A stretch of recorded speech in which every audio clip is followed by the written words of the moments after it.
నా పేరు అనగా కుర్ర కమల హాసను, పాడేరు నియోజకవర్గం, కొత్త పాడేరు గ్రామం, అరకు పార్లమెంటు ఎగ్జిక్యూటివ్ మెంబర్ని. ఈ యొక్క ప్రెస్ మీట్ ఎందుకంటే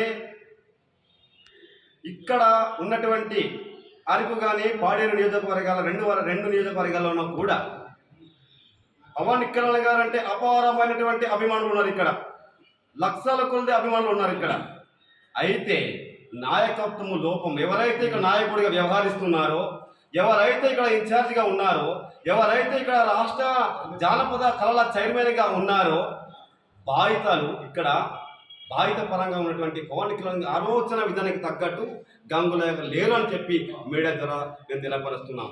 ఎందుకంటే మొన్నటి దినమున అరకు పరిధిలో ఉన్నటువంటి కొన్ని గ్రామాలలో పవన్ కళ్యాణ్ గారు గిరిజనులు అంటే అపారమైన ప్రేమను చూసి, వాళ్ళు పడుతున్న కష్టాలను చూసి అక్కడ కరెంట్ లేని పరిస్థితుల్లో కరెంట్ ఇవ్వడం జరిగినది. రోడ్లు లేనటువంటి రోడ్లలో కొంతమందికి ఆ గ్రామాలకి రోడ్డు వేసి ఎంతోమంది గిరిజనులకు మేలు చేసినటువంటి పరిస్థితి. అలాంటి అభివృద్ధి ఉన్నప్పటికీ గంగులయ్య గారు ఎందుకు అభివృద్ధి జనంలో తీసుకెళ్ళలేకపోతున్నారు? ఎవరు ఇందులో అడ్డుతున్నారు? పవన్ కళ్యాణ్ పార్టీ బలోపేతాలకు ఎందుకు ఇక్కడ అడ్డు వస్తున్నారు? ఇందులో గంగులయ్య పూర్తిగా పవన్ కళ్యాణ్ కార్యకర్తలుగా మాకు సమాధానం చెప్పాలి. గిరిజన ప్రాంతంలో ఉన్నటువంటి ఇక్కడ ఎవరైతే అక్క చెల్లమ్మలు ఉన్నారో అమాయకత్వాల గిరిజనులను మభ్య పెట్టుకొని నువ్వు రాజకీయం చేస్తే మేము పవన్ కళ్యాణ్ అభిమానులుగా మేము క్షమించేది లేదు, మేము తిరగబడతాం.